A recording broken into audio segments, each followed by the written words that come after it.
Hello বন্ধুরা, good evening. তো আজকে ছুটির দিন, অফিস ছুটি। তারপর একটুখানি বেরিয়েছিলাম ঘুরঘুর করতে। তো এসে ভাবলাম না, বন্ধুদের সাথে একটু গল্প করে নিই। তো যে বিষয়টা গল্পের ছলে বলবো সেটা কিন্তু গল্প নয়, সেটা জীবনেরই একটা অধ্যায়। তো ছোটোবেলা থেকেই ভেবে এসেছিলাম একটা ভালো চাকরি করব, সরকারি চাকরি করব, অফিস যাব, 10টা 5টার ডিউটি করব।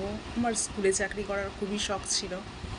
তো পড়াশোনার গণ্ডি পেরিয়ে চলে এসেছি, পড়াশোনাটা ঠিক করে করতে পারিনি। অনেক কারণ ছিল, হাজার একটা কারণ ছিল। তো আমি কাউকে দোষ দিচ্ছি না, নিজেরই ইচ্ছে শক্তি বলো বা পরিস্থিতি বলো, সব কিছু একটু টলবলে ছিল। তো সেই জন্য কমপ্লিট করে উঠতে পারিনি। তো আর চাকরিগুলো ওই জন্য আমার হাতে এসে পৌঁছয়নি।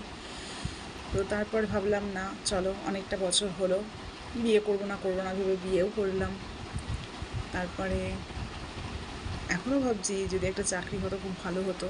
তো চাকরির প্রিপারেশান না নিয়ে তো আর চাকরিতে বসা যায় না। বসা যায় কিন্তু মানে পরীক্ষায় পাস করা যায় না।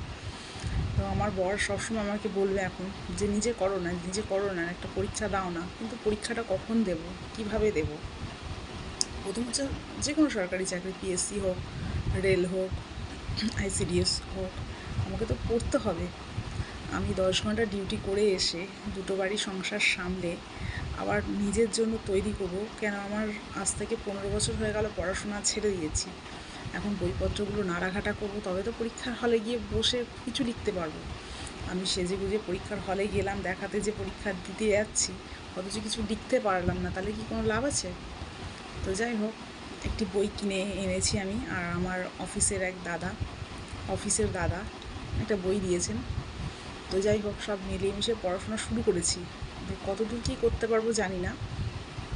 তো শোনা যাচ্ছিল তোমার আগস্টেই পরীক্ষা আছে একটা। তো সেই জন্য একটু টুকিটাকি প্রিপারেশান নিচ্ছি। তো রুটিন কীভাবে সেট করবো এখনও বুঝে উঠতে পারছি না। সকালবেলা 5টার সময় উঠেই বরকে একটু বরের হাতে হাতে সহযোগিতা করে দিয়ে 5:30 থেকে পড়তে 6:30 থেকে 7:30 পর্যন্ত পড়লাম।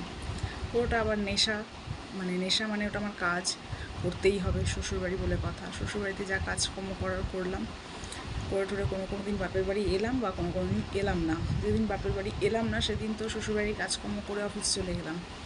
আবার অফিস থেকে এলাম, এসে খেয়ে দিয়ে একটু রেস্ট নিতেই হয়। আবার বিকেলবেলা 6টায় বেরোই, আস্তে আস্তে 9টা 9:30 বেজে যায়। তারপর আবার খেতে 10:30, 11টা থেকে 12টা পড়তে আবার ঘুম পেয়ে যায়। যেহেতু সকালবেলা উঠি, আর এই বাড়ি যখন থাকি তখন তো ঘুম ভাঙে না, নিশ্চিন্তে ঘুমোতে থাকি 8টা 8:30 9টা। তো ব্যাপারটা যেটা বলার, কখন পড়বোটা কখন? তো তারও মধ্যে ওই 2 ঘন্টা 1 ঘন্টা সময় দিচ্ছি। হাতে মাত্র 1 মাস সময় আছে, 30 ডেজ।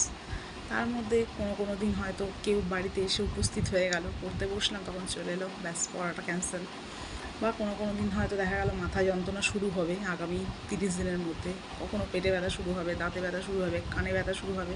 এগুলো আমার আর কি হয় আর কি, যেহেতু সারাদিন এসির মধ্যে থাকি, তারপর সারাদিন কম্পিউটারের দিকে তাকিয়ে বসে থাকি, চোখে ব্যথা হয়, মাথা যন্ত্রণায়, কানে যন্ত্রণা, ঘাড়ে যন্ত্রণা সব হয়। তো সব মিলিয়ে মিশিয়ে পড়বোটা কোন বুঝতে পারছি না। 10 ঘন্টা অফিস, 2 ঘন্টা আসা যাওয়া, এ বাড়িতেও 2-3 ঘন্টার কাজ, ও বাড়িতেও 1-1.5 ঘন্টার কাজ, তারপরে যাতায়াত, শরীর, সব কিছু মিলিয়ে মিশিয়ে পড়বোটা কখন? তোমরাই বলো, তোমরা একটু সাজেশান দাও আমার, কখন পড়তে বসলে সঠিক সময় পড়াটা হবে আর কি। তো বন্ধুরা, ঠিক আছে, তোমরা আমায় একটু সাজেশান দিও। তো আজ চলি, টেটা, গুড নাইট।